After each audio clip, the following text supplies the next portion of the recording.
I wanted to go over how I get my large fabric rugs to ship out. First, I start with a lint roller and I go all the way around it on both sides, and I get anything that's stuck to it off with this. And as I'm doing this, I like to inspect it. So what I mean is I look and see and make sure that my stitches are good and I don't have any threads that need to be cut. If I see any, then I trim them as I go. This is also a great time to look for any imperfections like little holes that might be in there. Sometimes that happens with making these rugs. So I just like to go over and check and make sure that everything looks good. So that's what I'm doing as I'm rolling and getting all the fuzzies and lint and hair or anything like that off these rugs. Generally, when I ship oval rugs, all I do, because I usually do the 40 count rugs, is I just roll them up. But with my round rugs, even my 40 count, I fold it in half. So I'm going to be showing you how I do that.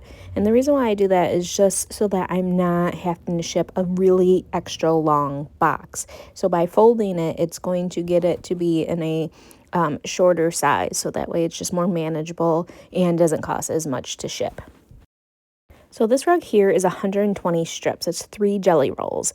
So what I'm doing is I'm folding it in half like this. And then once I have it in half, I'm going to fold it in half again. So I'm just smoothing everything out, and then it's going to be folded in half again, just like this. There.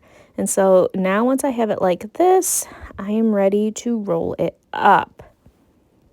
In my experience, it doesn't leave any creases like this, but if you leave it for a long extended period of time, I think like over 2 weeks, you will end up getting a crease in the fabric where it is folded. So that's just something to think about if you were going to store it. I wouldn't recommend necessarily folding it up like this. I mean, you would be able to potentially wash it and it'll go away, or even iron it.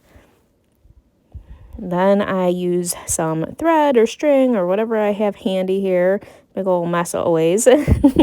So I'm going to use that to tie it after I roll it up. So I just start on this end here and I just roll it up. I'm not doing super tight, but just enough to keep it snug, to get it to a nice size here like that. And this is how I do it. I don't put anything inside it. I don't feel like there's any need for that.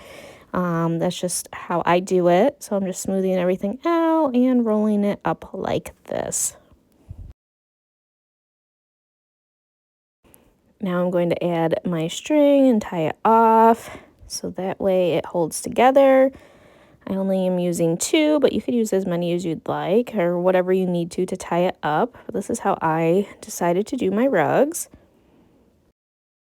So I'm not new to shipping things, even though I just started sewing and sharing my sewing creations for a little over a year now. I had an art business here where you can see in the background I painted on wood signs and canvas and things like that. And I did have been shipping for over 6 years, and I've learned a lot with that.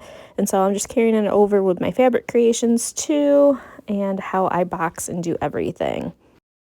The one program that I use to get cheaper shipping, I go through the post office, so USPS, and I use Pirate Ship. That is just like third party, I guess you would say, company that allows you to ship a lot of items, and all you do is go in there, you have an account, and you enter your information, and you get the discounted price for shipping. So that is what I use when I ship. That is what it looks like when it's ready. And then I have some thank you and care cards. And then I'm going to bag it up.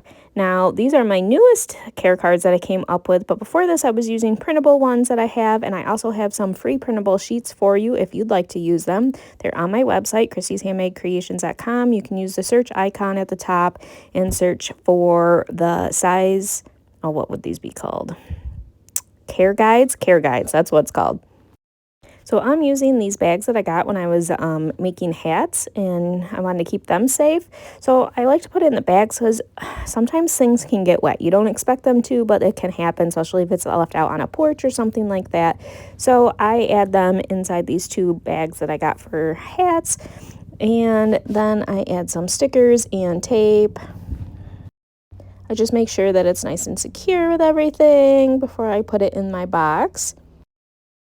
Amazon has these cute little stickers that you can get, like thank you stickers and handmade with love, and that's what I have. I got them off Amazon. I'm actually going to link them for you guys. The same with the care guides. I'm gonna link those for you too. I just forgot that I can do that here in the video.